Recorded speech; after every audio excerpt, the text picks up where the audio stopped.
Bonsoir cybernautes et bienvenue sur Cyber Church of Cannabis.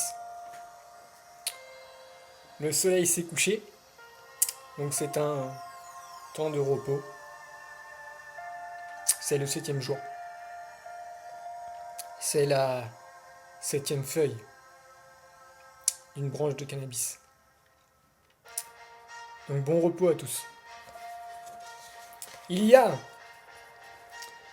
dans ce monde une guerre entre le cannabis et le vin, entre la vie et la mort, entre le bien et le mal.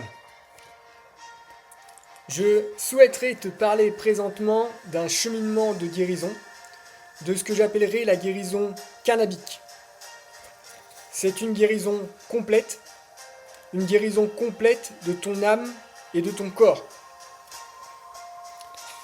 Le chemin de guérison que je te partage n'est pas sans choix de ta part, dans le sens où cela va t'obliger à devoir prendre certaines décisions, à opérer plusieurs changements dans le contenu de ta nourriture physique quotidienne. Et cette nourriture cannabique passe par le cannabis, mais aussi par la nourriture. Je vais donc te présenter maintenant les principes généraux de la nourriture destinée à l'homme selon la parole de Cannabis. Voilà.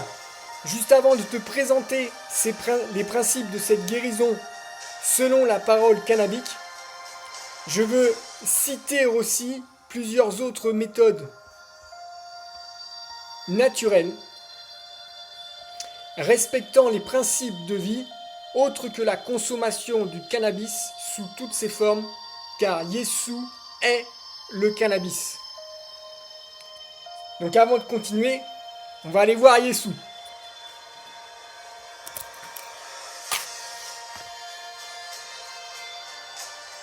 Ou cannabis. Ou peut-être Moïse.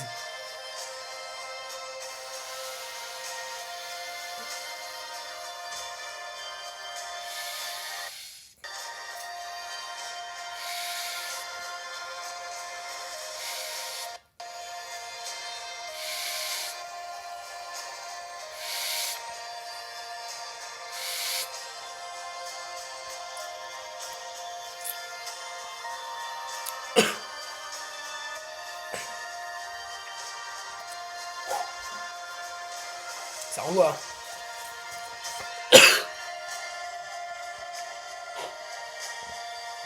Donc, pardon. Autre méthode naturelle cybernaute, la pratique d'une activité physique ou sportive régulière. Les lavements intestinaux par absorption orale d'eau salée, les saunas à l'eau salée, et les douches froides prolongées. Voilà, je ne te donne pas de source, si tu veux vraiment chercher, je suis sûr que tu trouveras. Et dernière chose, je t'invite à relire les textes des évangiles où Yeshua guérit les malades et a remplacé le nom de Yeshua par celui de cannabis. Allez, c'est parti cybernautes, c'est parti peuple cannabique de la terre. Exode 23, verset 25. Vous servirez votre Créateur, et il bénira votre pain et vos eaux, et j'éloignerai la maladie du milieu de toi. J'éloignerai la maladie du milieu de toi. Je répète, j'éloignerai la maladie du milieu de toi. L'homme qui obéit au commandement, la maladie s'éloigne de lui. Genèse chapitre 1, verset 29. Et le Créateur dit, voici, je vous donne toute herbe portant de la semence et qui est à la surface de toute la terre, et tout arbre ayant en lui fruit d'arbre et portant de la semence. Ce sera votre nourriture. Genèse chapitre 2, verset 9. L'Éternel Créateur fit pousser du sol des arbres de toute espèce, agréables à voir et bons à manger, et l'arbre de la vie au milieu du jardin, et l'arbre de la connaissance du bien et du mal. La nourriture cannabique contient sa propre semence. C'est une nourriture vivante et céleste, fruits et légumes, graines germées, Elle est crue et a grandi dans la lumière du soleil. Elle est aussi faite de grains torréfiés, de fruits secs ou de produits lacto-fermentés. Exemple, des lentilles cuites lacto-fermentées. Pardon, des lentilles cuites puis lacto-fermentées.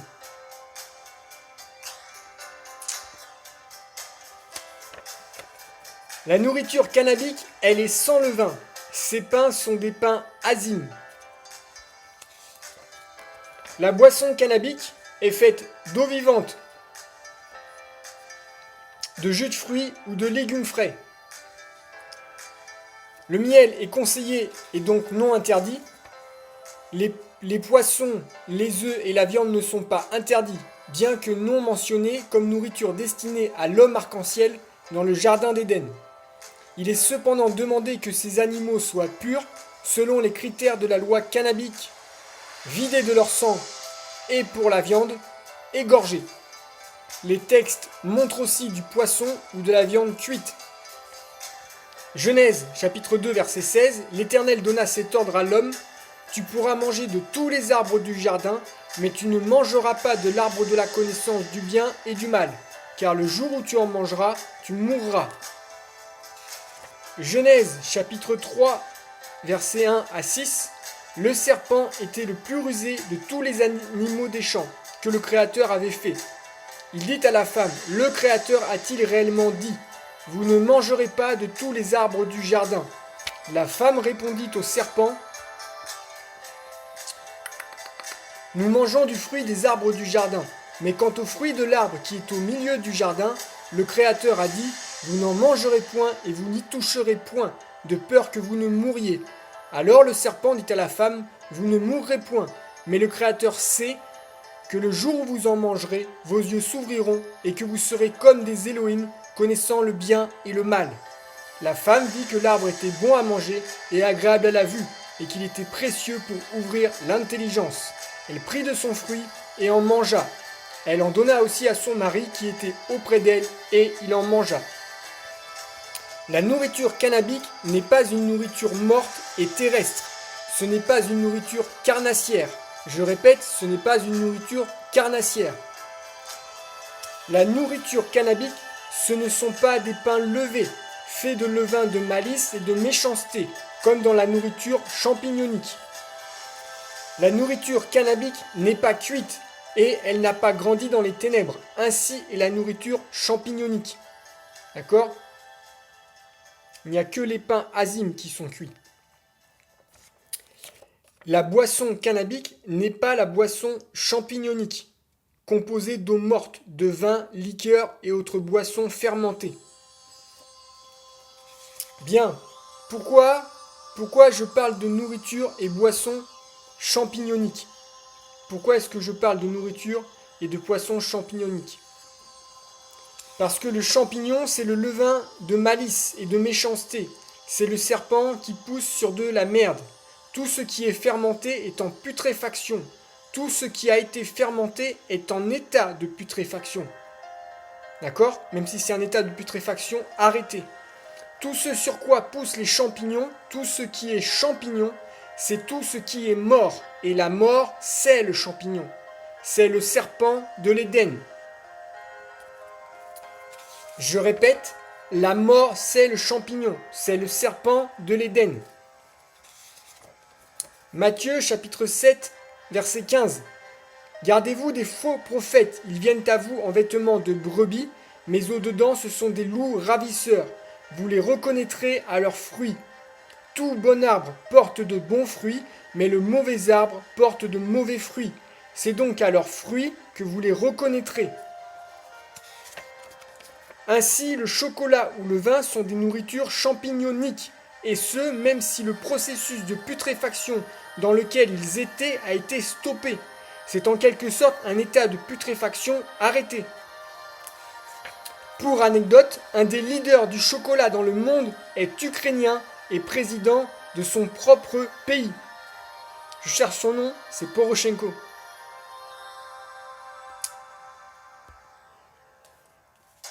Et pour rappel historique, je citerai aussi que les boissons chocolatées étaient utilisées par les sociétés sud-américaines qui pratiquaient le sacrifice et l'extraction du cœur sur l'être humain encore vivant à la vue du peuple. Donc le chocolat, la boisson chocolatée que l'on consomme aujourd'hui dans le monde, c'est une boisson fermentée. C'est une boisson fermentée. Je peux dire ainsi, ne touchez pas à ce qui est impur. Je répète, ne touchez pas à ce qui est impur. Ce qui est impur, c'est ce qui a été souillé par le serpent. C'est le ferment, le levain de malice et de méchanceté. Jacques, chapitre 4, verset 8. Nettoyez vos mains, pécheurs. Purifiez vos cœurs, hommes irrésolus. Ferme la porte aux champignons, le serpent de l'Éden. 2 Corinthiens chapitre 6 verset 7. Je répète, ne touchez pas à ce qui est impur et je vous accueillerai.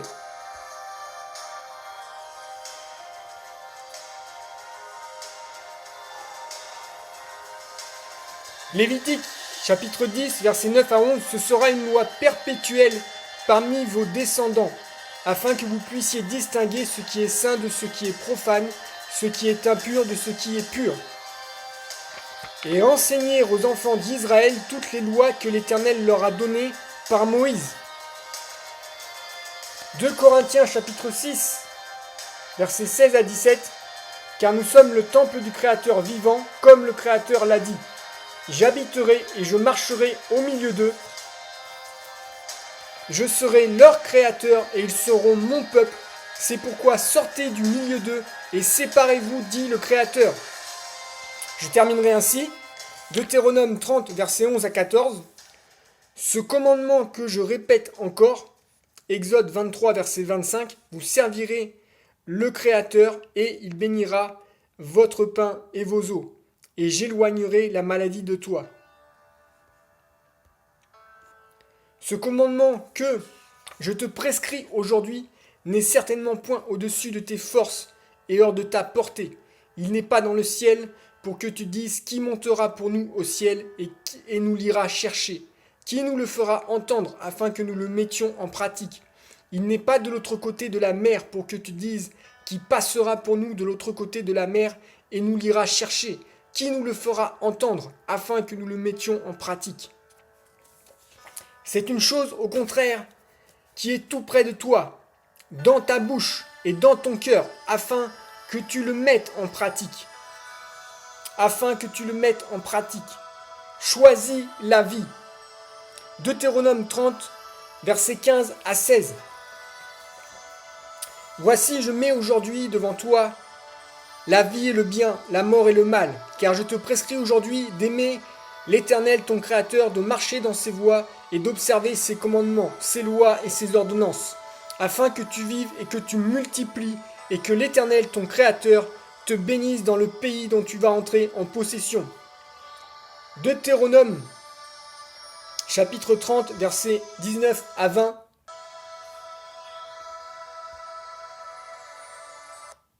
Une seconde.